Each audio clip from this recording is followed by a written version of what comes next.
Oh, we're on! Oh, we're on! Put that away. Hello, Puppeteers! Welcome to the Puppet Show! Hey, Puppeteers! So, this is a movie/game review. My name is Joe. This is Jerry.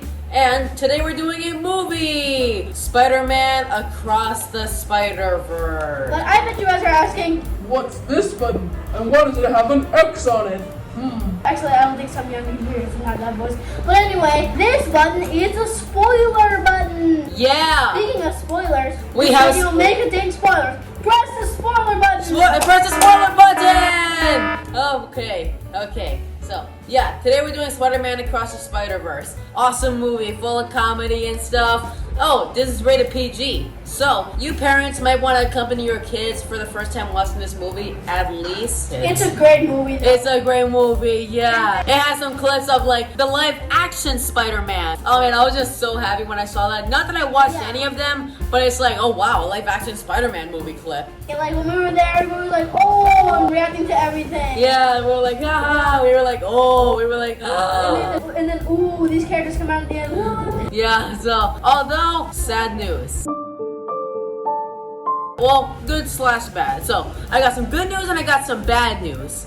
The bad news is, this movie ends in a continuation. But, the good news, it's already been announced. The release date of Spider-Man Beyond the Spider-Verse. March 29th, 2024. However, since the filming of this video, we have learned that SAG and AFTRA are on strike. SAG is the Screen Actors Guild and AFTRA is the American Federation of Television and Radio Artists, which means that the new release date for Spider-Man Beyond the Spider-Verse is unknown. But still, now we have a Spider-Man trilogy of the Spider-Verse. Oh, I didn't even know that. The Spider-Man Spider-Verse trilogy. No, just call it the Spider-Verse trilogy. That's very catchy. Yeah, Spider-Verse trilogy. Yeah. Yeah. Let's get this review started. All right. Let's start with some positive elements because we like to start with those kinds of things. Yeah, we like to start off fresh.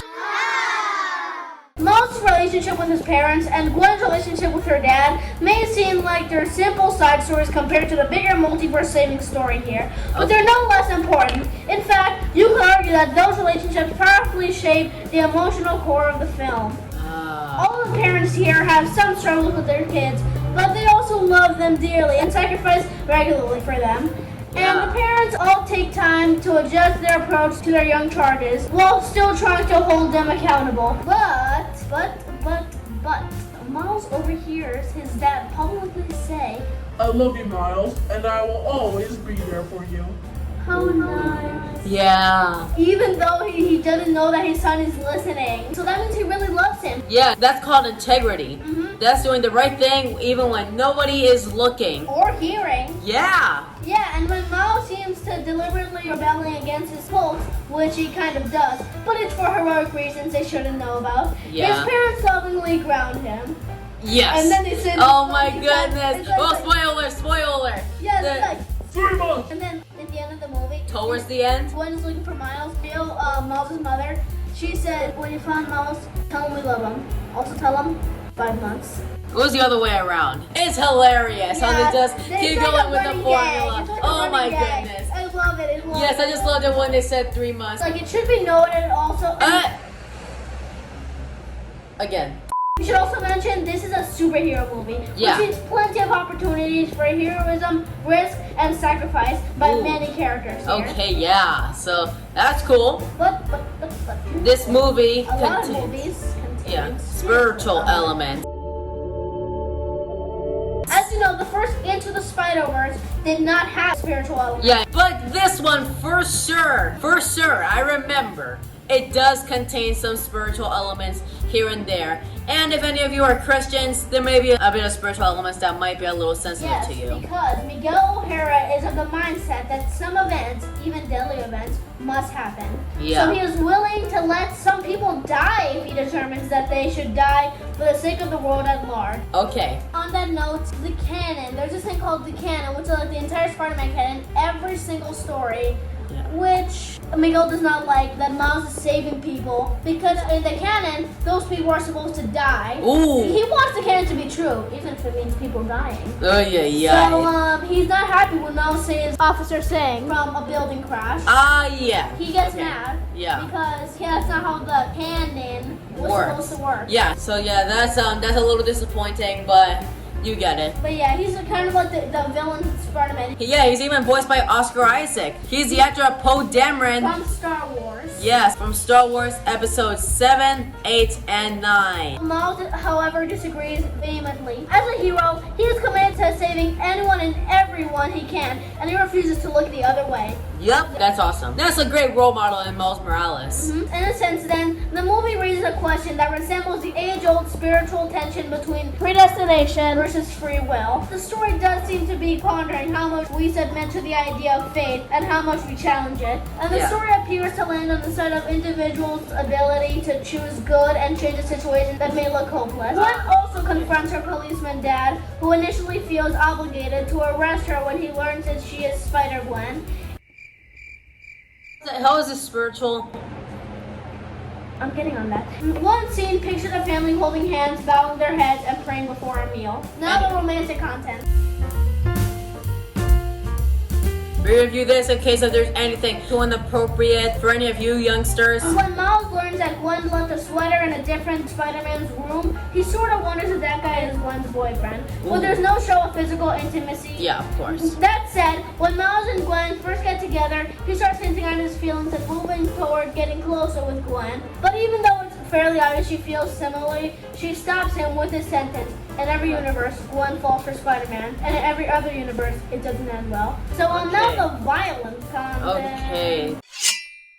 There's quite a handful. So a central idea here is that if Miles or others violate the way certain events are supposed to work out according to that canon mentioned, it will introduce deadly anomalies that threaten to wipe out the entire Spider-Verse. In those cases, buildings start crumbling, the world is demolished and stuck into a quantum hole, and people begin falling apart in clouds of ash. Goodness. A father, for instance, watches in horror as his beloved young daughter disintegrates in his arms.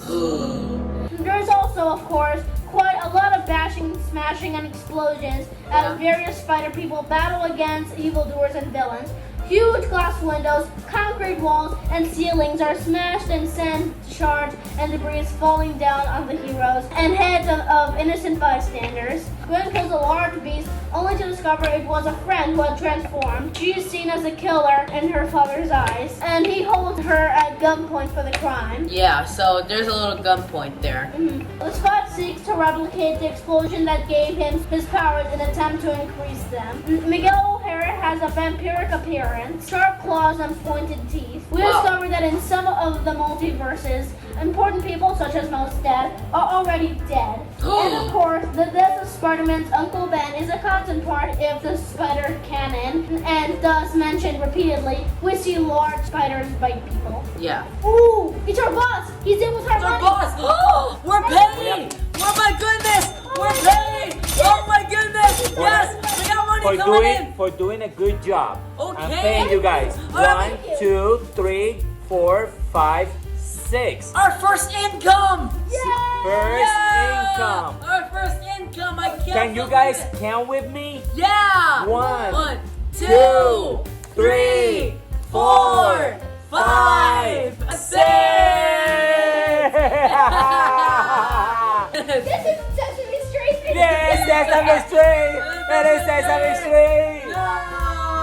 Not Sesame Street. This is Sesame Street. What?